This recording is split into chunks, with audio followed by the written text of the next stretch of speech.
Hi అండి. నేను పుదీనా కొత్తిమీర రైస్ చేసుకుంటున్నానండి ఈరోజు.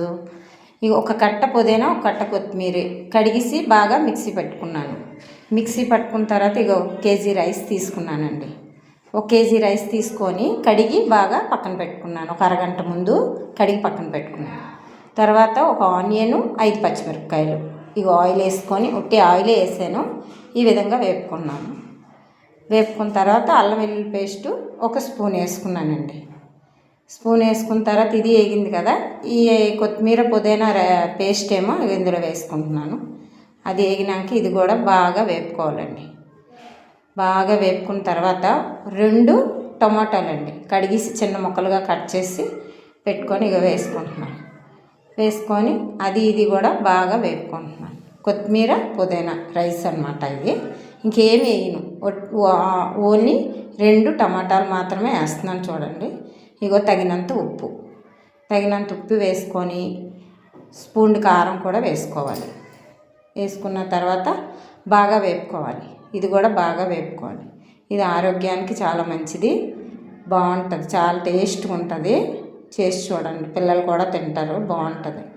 ఎందుకు కొత్తిమీర పుదీనా వేసానంటే 2 వేసుకుంటే ఆ ఫ్లేవర్ బాగుంటుంది.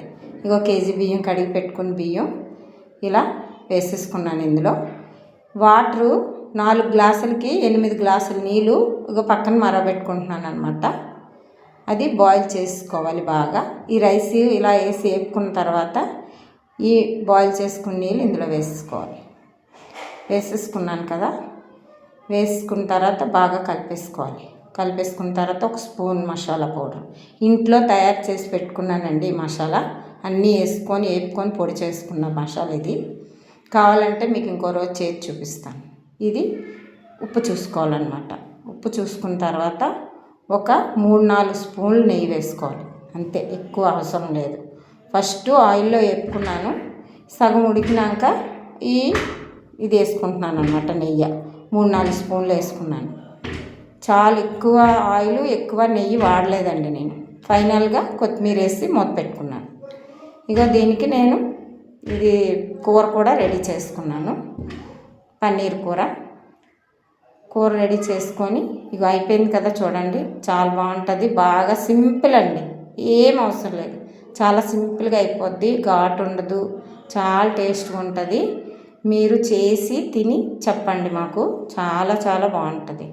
అసలు సింపుల్గా అయిపోద్ది అన్నమాట రైస్. పన్నీర్ కూరతో సూపర్గా ఉంటుంది, ట్రై చేసి చూడండి. ఇగో మా మనవలు తింటున్నారు, పెట్టాను వాళ్ళకి ఎప్పుడు బిర్యానీ అంటే చాలా ఇష్టం. ఎందుకంటే కార్తీక మాసం అవడం నాన్ వెజ్ చేయట్లేదు అనమాట.